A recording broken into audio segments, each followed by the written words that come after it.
ज्यादा सीधे मत बनो, सीधे पेड़ जल्दी काट लिए जाते हैं। आज की कहानी के माध्यम से आपको कुछ ऐसे तरीके पता चलेंगे जिनसे आप धोखा खाने से खुद को बचा सकते हैं। भावनात्मक रूप से कमजोर आदमी का लोग हमेशा फायदा उठाते रहते हैं। हम सब ने देखा होगा अपने आसपास जो भी इंसान नर्म दिल का होता है, यानी कि भावनात्मक रूप से करुणावान होता है, वह अपनी करुणा बस दूसरों की सहायता तो कर देता है, लेकिन बदले में उसे हमेशा धोखा ही मिलता है।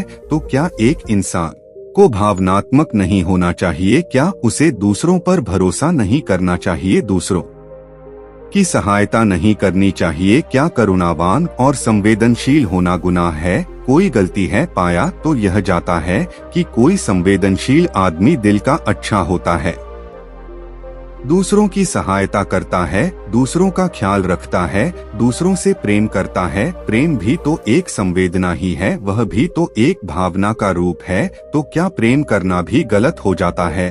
और यह तो आप सबको पता होगा कि प्रेम तो आध्यात्मिक साधना का एक बहुत महत्वपूर्ण कदम है।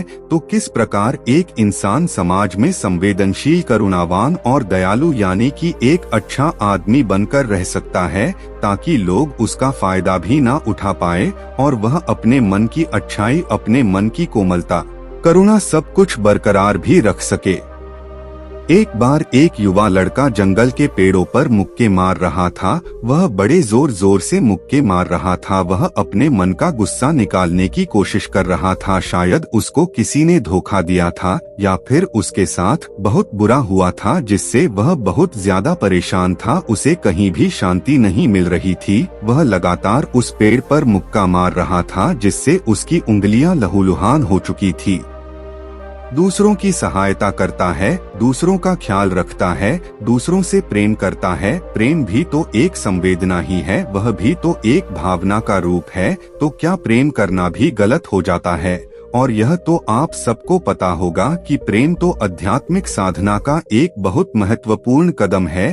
तो किस प्रकार एक इंसान समाज में संवेदनशील, करुणावान और दयालु यानी कि एक अच्छा आदमी बनकर रह सकता है, ताकि लोग उसका फायदा भी ना उठा पाए और वह अपने मन की अच्छाई, अपने मन की कोमलता, करुणा सब कुछ बरकरार भी रख सके।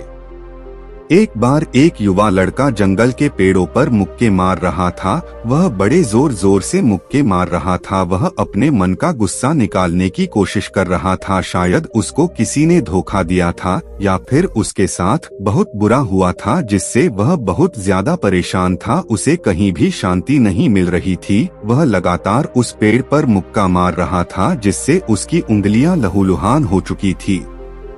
उसी जंगल में एक शीतल पानी का झरना था। वहाँ पर एक भिक्षु रोज संध्या समय स्नान करने आया करते थे। यह उनका नित्य का नियम था। आज जब वह भिक्षु इस रास्ते से स्नान करने के लिए उस जंगल में आया, तो उसने उस लड़के की हालत देखी। वह जोर जोर से चीख रहा था, रो रहा था और लगातार मुक्के मारे जा रहा था।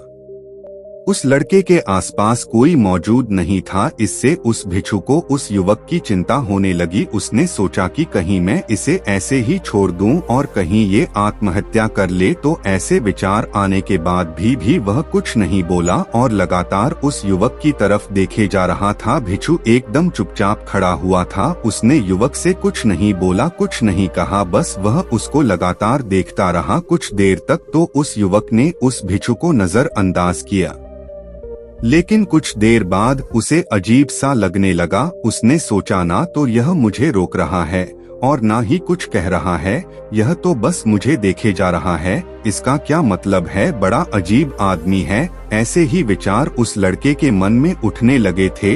जब कुछ देर बाद भी वह भिक्षु कुछ नहीं बोला, तो लड़के ने अचानक से उससे पूछा कि महाशय, आप अपने रास्ते क्यों नहीं चले जाते?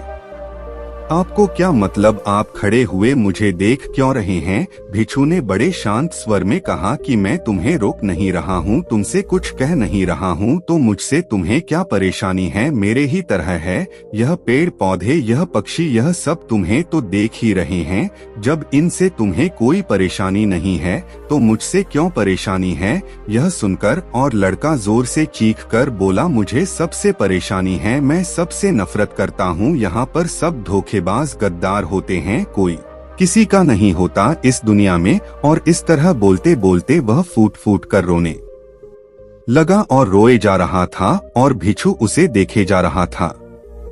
वो उसे चुप करने की कोशिश भी नहीं कर रहा था। यह बात तो उस लड़के को और ज्यादा अजीब लगी। अब रोना छोड़कर उस लड़के ने सीधे खड़े होकर उस भिक्षु से कहा, बड़े अजीब आदमी है आप, आपके सामने कोई इंसान रहा है, दुखी है, परेशान है और आप उसे चुप भी नहीं कर सकते।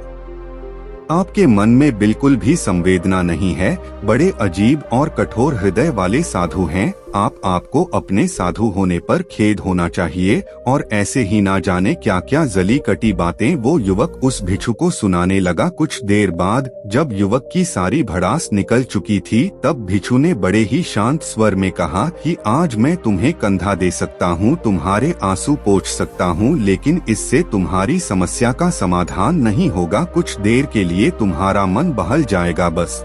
उसके बाद वही जिंदगी, वही लोग जो तुम्हें आज कंधा देने के लिए भी तुम्हारे पास नहीं है, फिर से तुम उसी जिंदगी में लौट जाओगे। कोई तुम्हें धोखा देगा, कोई तुम्हारा फायदा उठाएगा और तुम अपने मन को ऐसे ही तकलीफ पहुंचाते रहोगे। तो आंसू पोंछने की बजाय तुम्हें मुझसे कुछ ज्ञान की बातें लेना चाहिए, जिससे तुम्हें जीवन में कोई भी धोखा ना दे सके, तुम्हारी अच्छाई का कोई भी फायदा ना उठा सके। याद रखना, आंसू पोंछने वाले तो तुम्हें बहुत मिल जाएंगे, लेकिन ज्ञान और सही समझ देने वाला कभी कभी कोई इंसान मिलता है। भिक्षु ने उसे बताया कि मैं पास ही के झरने में स्नान करने के लिए जा रहा हूँ, बड़ा ही शीतल पानी है वहाँ का, अगर तुम चाहो तो तुम भी मेरे साथ चल सकते हो। यहाँ पर अकेले परेशान होने से अच्छा है कि तुम झरने की शीतल पानी में स्नान करो, जिससे तुम्हारा दिमाग, मन, मस्तिष्क और तुम्हारा शरीर सब कुछ पवित्र हो जाएगा।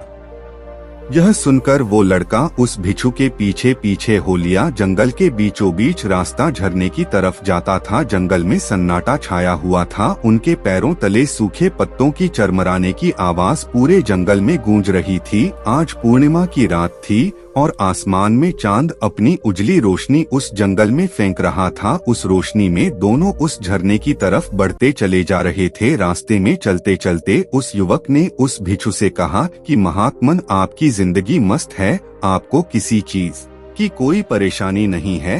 आपको पता है कि दुनिया में कैसे कैसे लोग बसते हैं, कितने धोखेबाज, कितने मक्कार, और सबसे बड़ी बात, अपने लोग ही धोखा देते हैं जिनसे हम प्रेम करते हैं, जिनको हम अपना मानते हैं। जब उन्हीं से धोखा मिलता है तो कैसा महसूस होता है। कभी कभी तो ऐसे लगता है कि भोले और दयालु लोगों के लिए यह दुनिया नहीं बनी है, ये धोखेबाजों के लिए है, मक्कारों के लिए है। वही यहाँ पर फलते फूलते हैं, वही आनंद से जीते हैं। और हमारे जैसे लोग जो दूसरों की सहायता करते हैं, दूसरों को अपना मानते हैं, वह हमेशा जीवन भर दुख में रहते हैं। यही जीवन की सत्यता है और यही संसार है जिसमें हमें रोज घुट घुट कर मरना पड़ता है। आपने सही किया, ऐसे जिंदगी को त्याग दिया, पीछे छोड़ दिया। अब बस अपने में मस्त, किसी से कोई परेशानी नहीं है, किसी की कोई चिंता नहीं है। मैं भी सोचता हूँ कि मैं भी संन्यास ले लूं, छोड़ दो इस दुनिया को। यह सुनकर उस भिक्षु ने कहा कि तुम्हें क्या लगता है सन्यासी जीवन बहुत आसान होता है? भिक्षु ने बड़े शांत स्वर में कहा कि तुम्हें तो 2 वक्त की रोटी तो शांति से मिल जाती है, हमें तो कभी कभी वह भी नसीब नहीं होती। अगर भिक्षु मिल जाती है तो हम खा लेते हैं, वरना हमें तो भूखा ही सोना पड़ता है।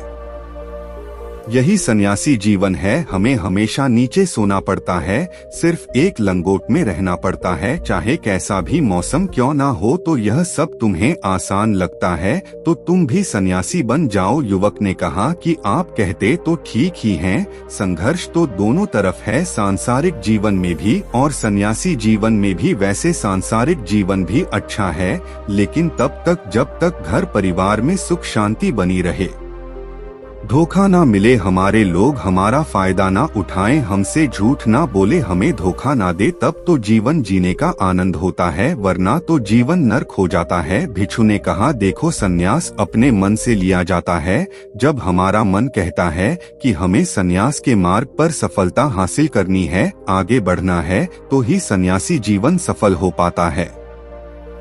लेकिन तुम अपने घर से परेशान होकर, दूसरे लोगों से परेशान होकर सन्यासी बनना चाहते हो तो तुम्हारा सन्यासी जीवन भी कभी सफल नहीं होगा। इससे अच्छा तो तुम सांसारिक जीवन में अगर कुछ तरीके, कुछ नियम अपनाओ तो दूसरे लोग तुम्हें धोखा नहीं दे पाएंगे। सबसे पहले तो यह समझो कि धोखा उन्हें ही मिलता है जो भावनात्मक रूप से कमजोर होते हैं, जिनका दिल जल्दी पिघल जाता है, जो दूसरों को दुख में नहीं देख पाते। ऐसे लोगों के साथ धोखे होने की संभावना ज्यादा होती है, क्योंकि कोई भी आदमी अपनी परेशानी बताकर, अपने को दुख में बताकर तुम्हारा फायदा उठा सकता है। क्या पता वह झूठ बोल रहा हो, वह दुखी होने का अभिनय कर रहा हो, लेकिन आपको तो सच ही लगेगा। और उसके बाद कुछ समय बाद आपको पता चलता है कि आपके साथ धोखा हो गया। उसके बाद आपका मन अंदर से टूट जाता है।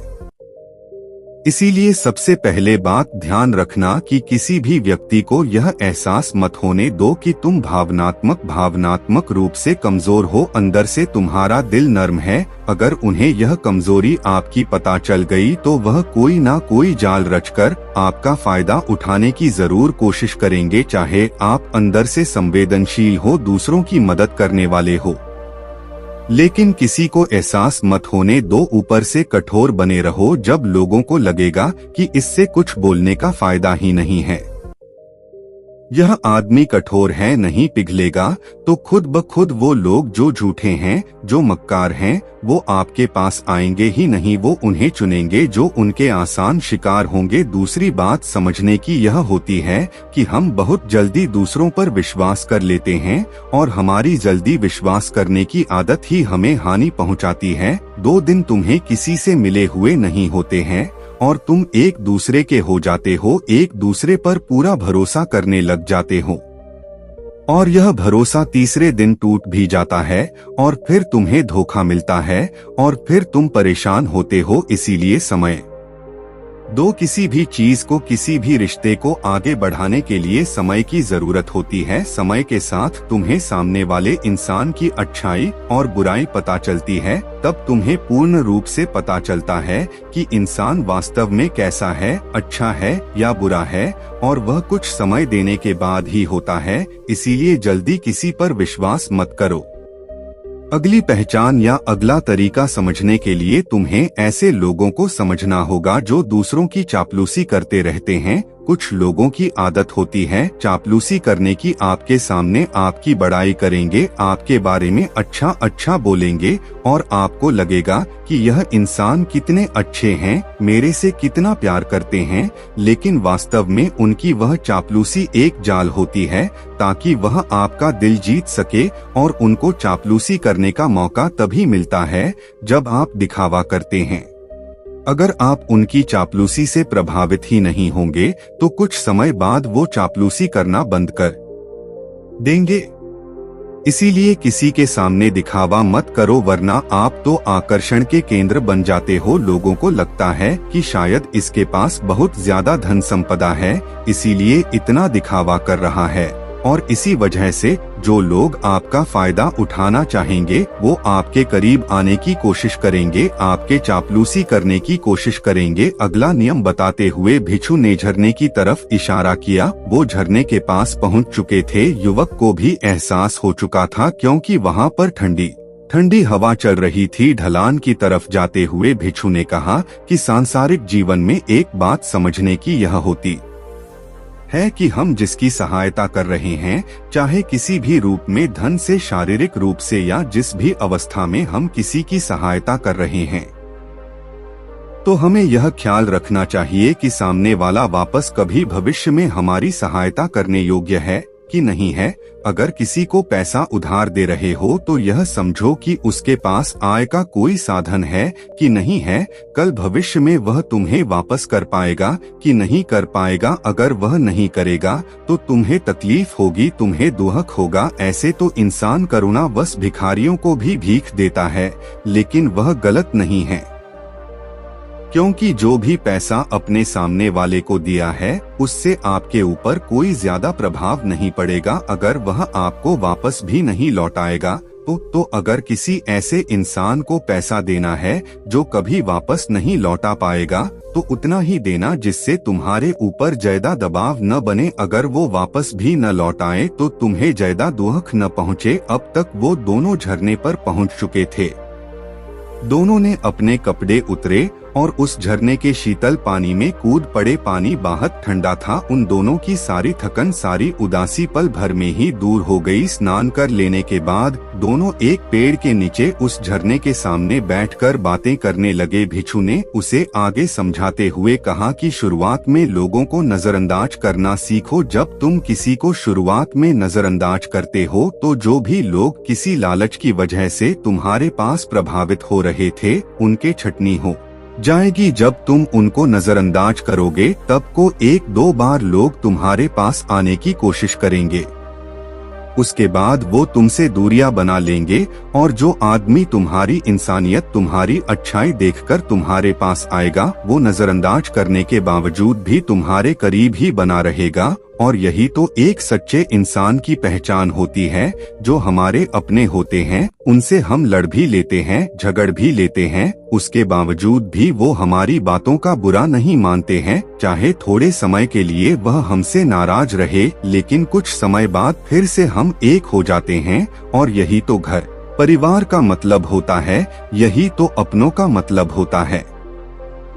इसीलिए शुरुआत में अनजान लोगों को नजरअंदाज करना सीखो, इग्नोर करना सीखो, ताकि धोखेबाज मक्कार लोग तुम्हारे करीब ही न आ पाएं। अपने इस वार्तालाप को खत्म करते हुए भिक्षु ने अपनी आखिरी बात बताते हुए कहा कि ये आखिरी सीख सबसे ज्यादा महत्वपूर्ण है। सब कुछ होने बाद भी तुम्हें धोखे मिल सकते हैं, लेकिन तुम अगर अपने आँख और कान और अपना दिमाग खोल कर रखते हो, अगर तुम होश में रहोगे, ध्यान करोगे, तो तुम्हें इंसान की आंखें देखते ही समझ में आ जाएगा कि उसे तुमसे क्या चाहिए।